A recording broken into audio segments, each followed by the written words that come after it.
Deus abençoe vocês. Feliz em poder contribuir mais uma vez e abrir a palavra de Deus para mais uma mensagem. O tema de hoje é a família forte. A gente vai estudar um pouquinho aqui qual é a parte que nos corresponde, tá, na nossa família e qual é a nossa participação em uma movimentação cósmica para um grande evento que está acontecendo. Eu quero ler com vocês um texto e nós vamos deliberar sobre os assuntos agora. Vamos fazer uma oração? Querido Deus, Pai de amor, a gente entrega a nossa vida em Tuas mãos para participarmos desse momento especial de estudo da Tua Palavra. Usa-nos e nos dê atenção, foco, força e fé para aplicarmos o que vamos relembrar aqui, em nome do Senhor Jesus. Amém. Vamos lá. Eu quero conversar com vocês sobre um texto, e esse texto está em Tiago, capítulo 5, o verso 8. Tiago, capítulo 5, verso 8, diz o seguinte: sejam também vocês pacientes e fortaleçam o seu coração, pois a vinda do Senhor está próxima. A vinda do Senhor está próxima, por isso devemos nós, ou aqui, vocês, serem pacientes e fortalecerem o seu coração. Por que a gente tem que fortalecer o coração? Porque um grande movimento está para acontecer, a vinda do Senhor. E nesse grande movimento, muita gente está envolvida. Já conversei com algumas pessoas sobre isso, mas vou relembrar aqui e deixar registrado esse vídeo para que a gente possa aqui recorrer a ele e sempre voltar a nossa mente para a Bíblia. O Pai, Deus Pai, por exemplo, está altamente envolvido para que esse grande evento, a vinda do Senhor, aconteça. O Pai tem oferecido a sua graça e o seu perdão. O Filho, Jesus Cristo, por sua vez, tem intercedido por nós. E é dito em João 14 que ele está preparando o lugar e em breve virá para nos buscar. Amém? O Espírito Santo, ele nos convence do pecado, da justiça e do juízo, e é ele que nos guia a toda a verdade. Os anjos, por sua vez, eles nos guardam, nos protegem e nos livram dos perigos ordenados por Deus. Eles nos protegem de muitos males que a gente nem imagina. Por quê? Porque não chegou a nós. Se não chegou, é porque houve um filtro, proteção dos anjos. Por sua vez, Satanás tem feito alguns intentos para atrapalhar a engrenagem, a movimentação cósmica da vinda do Senhor, e ele não vai conseguir. A única parte vulnerável nessa engrenagem são os seres humanos, que ainda estão lutando contra o pecado. A nossa parte, a Bíblia diz, Tiago 5 diz, que é nos fortalecer, fortalecimento.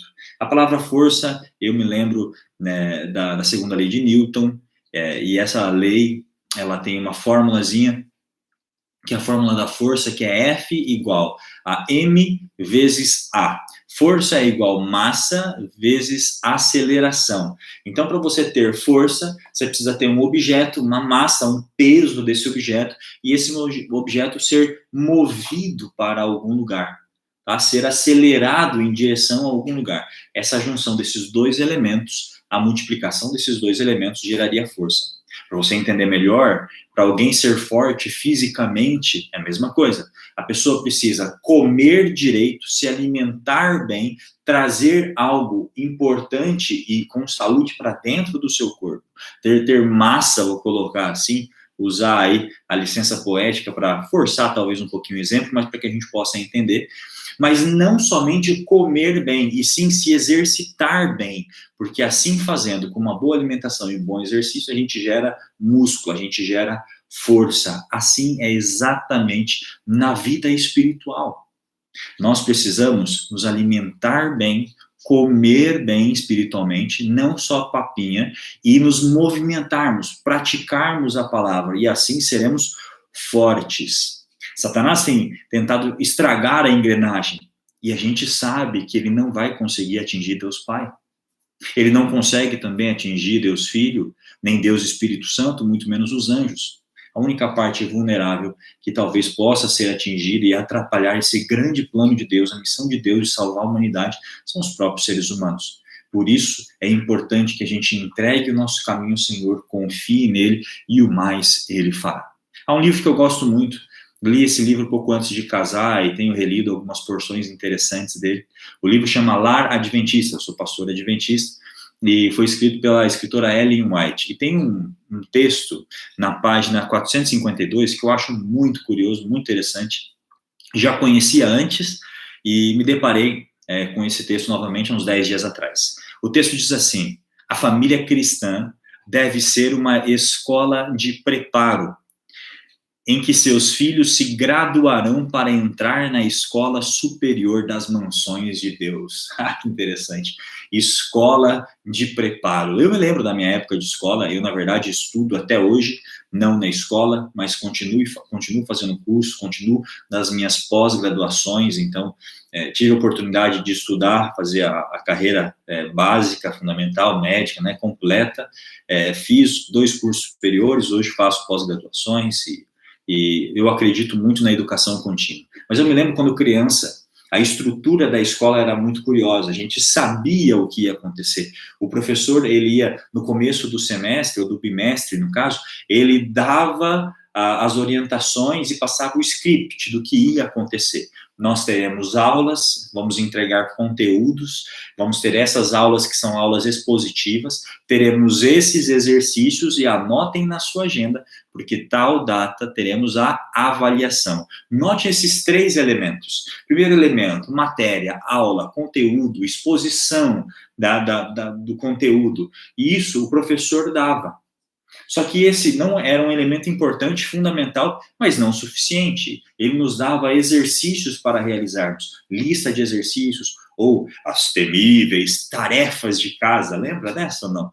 Eu não gostava na época da tarefa de casa, mas quão importante eram esses exercícios, porque me faziam então assimilar ou sedimentar o que eu vi na sala de aula.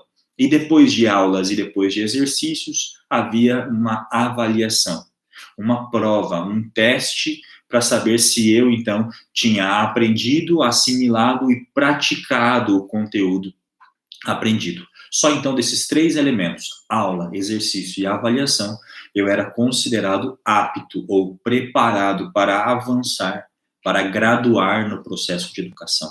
Queridos, na escola da vida, na escola espiritual, é a mesma coisa. Precisamos entrar em contato com a palavra. As nossas famílias precisam ser fortes e entrar em contato com o conteúdo espiritual. Precisamos realizar tarefas, aplicar, praticar o que temos aprendido. E é sabido, está na palavra em abundância, que passaremos por aflições, testes e provas. E se você estudou no mesmo sistema de escola como eu, quando fazemos avaliações, quando estamos em provas, o professor fica em silêncio.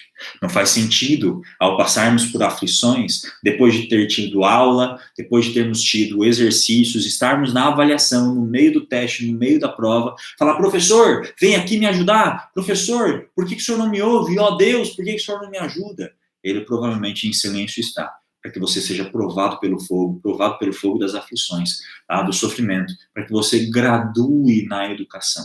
O ideal de Deus para a minha vida, para a sua vida, para a vida da nossa família, para que sejamos fortes. E para isso, o alimento e o exercício são fundamentais. E essas provas são provas de graduação na educação e no preparo, para que a gente possa um dia, em breve, sentar no colo dele. Essa é a minha maior esperança.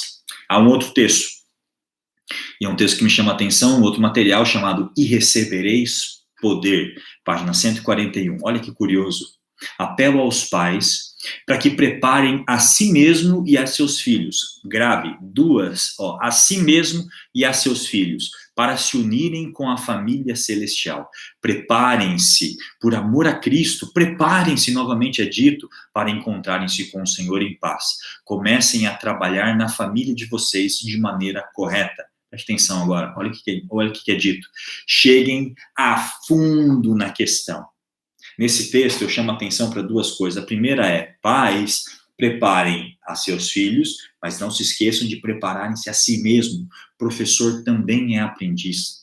Alguns pais, infelizmente, depois de alguma experiência de vida, ao que parece, têm parado de aprender, parado de buscar e têm perpetuado o pouco conhecimento que adquiriram em alguns anos de estudo. Não façam isso. mantenham o coração de aprendiz e, enquanto ensinam seus filhos, continuem a aprender, a crescer em sabedoria, estatura e graça. Isso se dá na fase infantil, na juventude, na fase adulta, mas também na velhice. Nós nunca pararemos de aprender enquanto tivermos consciência, inteligência e um coração aberto para recebermos sabedoria do Senhor. O segundo ponto desse texto que me chama muita atenção é: cheguem a fundo na questão. Quando se tratar de assuntos do reino, quando se tratar de assuntos da eternidade, do fortalecimento dos assuntos do nosso Cristo, do nosso Senhor Jesus, cheguem a fundo, família, nessa questão. Tenham conversas de quantidade, tenham conversas de qualidade, tenham conversas significativas desse assunto. Gente, eu conheço algumas famílias e minha profissão me possibilita de visitar algumas famílias. A gente percebe que algumas famílias não têm tempo de qualidade nem de bater papo, nem de jogar papo fora, nem de brincar, de jogar um joguinho, de assistir um filmezinho juntos, de comer um negocinho juntos. A correria do dia a dia tem sido tão forte que há um movimento, parece que impede que a família interaja de forma profunda. E a superficialidade tem invadido as casas. Eu digo isso sem dizer de assuntos espirituais. Tem gente que nem conversa sobre assuntos espirituais. O nosso convite é para que a gente chegue a fundo, assuma que o assunto do céu, o assunto da vinda do Senhor, é o assunto mais importante a ser considerado na nossa casa. Por isso, temos que dedicar tempo de quantidade, de qualidade, e termos conversas significativas. As famílias, os elementos da família precisam se sentir seguros quanto a perguntar, quanto a questionar, quanto a abrir o coração, para que a gente possa dedicar tempo e energia, recursos, para que a maior profundidade do assunto sobre o reino seja abordado dentro do lar. Porque do lar sairão os elementos para influenciar a sociedade para o mundo. Há um texto no Tratado de Teologia Adventista, página 807, que diz assim, ó: dentro da família não há nenhuma necessidade de defesa ou fingimento, pelo menos não deveria haver. Ali os membros são livres para comunicar esperanças e dúvidas, aspirações e decepções, certos da plena aceitação e sem temor da traição. Você está entendendo qual é o ideal da família? Quais são os elementos que eu, como pai de família, ou você como pai de família, ou você como matriarca, ou você como filho, precisam influenciar, precisam aí ajustar para que a gente possa ter mais tempo de quantidade, de qualidade, de aceitação, de acolhimento, para que os assuntos do reino façam sentido no dia a dia? A família não estará preparada para o céu se não abordar o assunto com profundidade. Se for um assunto que só for dito na igreja uma vez por semana e não estiver no seu coração e na sua mente, não for assunto, não for pauta da agenda semanal da família, a família não irá para lá. Porque só vai quem quer muito. É isso que a palavra diz. Só vai quem quer muito. Outro texto. De novo, no livro Lar Adventista, página 443, diz assim: a obra dos pais sábios jamais será valorizada pelo mundo. Mas quando se instalar o juízo e forem abertos os livros, a obra deles aparecerá com Deus e verá e será recompensada diante dos homens e dos anjos. A obra dos pais sábios jamais será valorizada pelo mundo. Mas quando se instalar o juízo e forem abertos os livros, a obra deles aparecerá com Deus, e verá e será recompensada diante dos homens e dos anjos. Nesse texto, quero destacar aqui 3 itens. Pais sábios, lembrem-se, sabedoria. Há um texto em 2 Timóteo 3,15 que diz assim, ó: desde a infância sabes as sagradas letras que podem te tornar sábio para a salvação pela fé em Cristo Jesus. A sabedoria vem do conhecimento das sagradas letras, e para conhecer, gente, tem que considerar a fundo a questão. E considerando a fundo cada elemento da família que conheça as sagradas letras, caso inclinem esse conhecimento para a salvação, se tornarão em sabedoria. E essa sabedoria serve para a salvação pela fé em Cristo Jesus. Sabedoria é a boa aplicação do conhecimento. Por isso que é importante que as pessoas conheçam, mas entreguem esse conhecimento ao Senhor, para que o nome dele seja escrito no livro da vida. Agora, o grande problema que a gente tem encarado, eu como pastor, e também tendo contato com a liderança da igreja e muitos outros, muitas outras órgãos, tá, da sociedade, a gente percebe que o povo perece, Oséias 6, o povo perece por falta de conhecimento. O alimento não está chegando. Eu estou aqui, às vezes, falando de um problema do mau uso do alimento. Então, a pessoa se alimenta bem, mas não exercita. Então, tem obesidade, tem sobrepeso, isso é doença, não é saúde. Só que, às vezes, a gente está tendo que tocar numa outra ferida. As pessoas nem se alimentando estão. Perceba?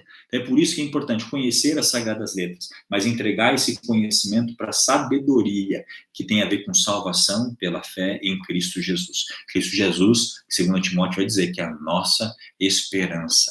Cristo é a esperança para a nossa família. O segundo ponto desse texto que eu chamo muita atenção é a não valorização.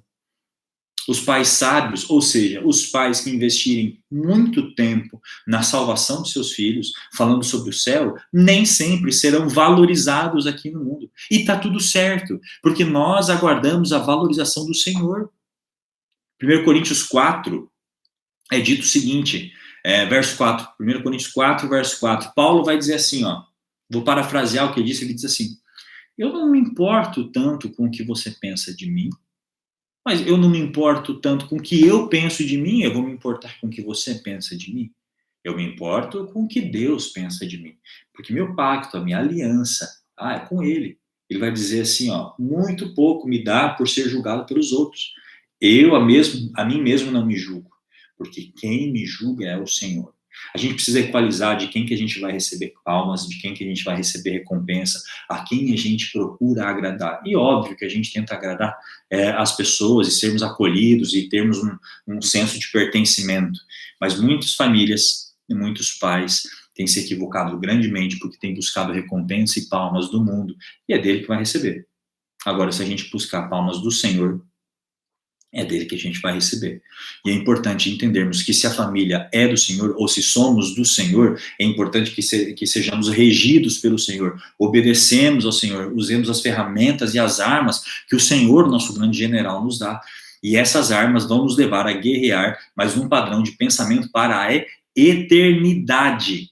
Porque é dito nesse mesmo texto, quando o juízo se instalar, ou seja, todos os nossos esforços, toda a nossa motivação está para a eternidade. Quando o juiz virá, quando Cristo estiver aqui, quando a gente puder olhar ele face a face, aí sim todos os nossos esforços serão recompensados. Os nossos esforços se encaixarão. No final a conta fecha, mas para isso o nosso guarda-chuva precisa ser a eternidade. E sobre o guarda-chuva da eternidade, do reino de Deus, do reino da glória, o Senhor que está prestes a vir, ou sobre o nosso óculos, assim como a gente enxerga o mundo, tá? É sobre esse óculos que devemos viver. Aí sim as peças vão se encaixar. Aí sim a gente vai receber de Deus um muito bem, servo bom e fiel. Foste fiel no pouco, sobre o muito eu te colocarei. Ele diz assim, entra no gozo do teu Senhor. Amigo, isso é muito importante. O que eu quero dizer é que nós, como membros da família, altamente interessados em obedecer ao Senhor, precisamos colocar a eternidade no nosso dia a dia, porque assim os nossos esforços serão canalizados para esse fim. A nossa trajetória alinhada com o nosso caminho. Nosso destino aliado com a nossa trajetória, que é o nosso caminho. Qual é o nosso destino? Deus Pai. E o nosso caminho? Cristo, a companhia dele. Então, o nosso destino é irmos para o Pai, é estarmos no céu, na glória, com a volta de Jesus. Mas o caminho é o próprio Cristo. O Espírito Santo nos apoia, tá? Ao caminho de toda a verdade, a condução de toda a verdade. É por isso que a gente precisa estar alinhado, com os olhos fixos na eternidade. Os olhos fixos nesse grande evento que é a volta de Jesus, e mais principalmente os olhos fixos no próprio Cristo. Fazemos isso hoje pela fé, mas em breve nós veremos ele em glória, e todo olho verá. E a gente precisa viver por essa esperança. Quero Quero ler mais um texto com vocês e diz assim: estamos em caminho para casa. Olha que texto lindo. Esse texto eu acho espetacular. Estamos em caminho para casa. Aquele que nos amou de tal maneira que morreu por nós, construiu para nós uma cidade. A Nova Jerusalém é o nosso lugar de repouso. Não haverá tristeza na cidade de Deus. Não haverá nenhum véu de infortúnio, nenhuma lamentação de esperanças frustradas e afeições sepultadas não serão mais ouvidas. O céu é um lugar agradável. Desejo estar ali e contemplar o meu amável Jesus, que deu a sua vida por mim, e quero ser transformado à sua imagem gloriosa. Quem me dera ter palavras para expressar as glórias do resplandecente mundo futuro. Tenho sede das águas vivas que alegram a cidade do nosso Deus. Você tem sede dessas águas que alegram a cidade do nosso Deus? Você tem sede de tomar a água da vida? Você tem sede, ou tem fome, ou tem vontade de estar na glória com o Pai? De estar com Cristo Jesus, de estar com seus queridos que hoje descansam no Senhor? Então, amigo, pense sobre isso, mas coloque esse pensamento no seu dia a dia, na sua rotina. Entre fundo na questão da eternidade com seus filhos, entre fundo com seu cônjuge, entre fundo com seus pais. Seja você um elemento de influência positiva, seja você um elemento de profundidade nesses assuntos. Invista, converse sobre isso. Crie fóruns, façam pequenos grupos entre amigos, conversem sobre o céu, que o céu possa ser o nosso assunto, que o Cristo e o doador desse céu possam ser o nosso assunto. E com certeza, uma vez a gente vivendo por esse Cristo, a gente vai um dia se encontrar com Ele em breve na mansão celestial. Eu oro para que você tenha essa experiência dia a dia, para que no grande dia a gente se encontre lá. Deus abençoe você. Um grande abraço e vamos juntos nos fortalecer, nos alimentando bem e nos exercitando bem para que sejamos fortes em Cristo e possamos ser encontrados preparados para esse grande evento que é a vinda do Senhor. Maranata, do Senhor logo vem. Vamos orar? Pai de amor, te agradecemos mais uma vez pelas oportunidades de considerarmos sobre os assuntos de Deus. Entregamos a nossa vida em tuas mãos, para que sejamos fortes em Cristo, nos alimentemos com a palavra de Deus e possamos exercitar, praticar no nosso dia a dia. Que o assunto do céu possa estar cravado no nosso coração e possamos ser encontrados preparados no dia da vinda do Senhor. Usa-nos, cuida da nossa família, em nome do Senhor Jesus. Amém. Deus abençoe vocês. Um grande abraço. Tchau.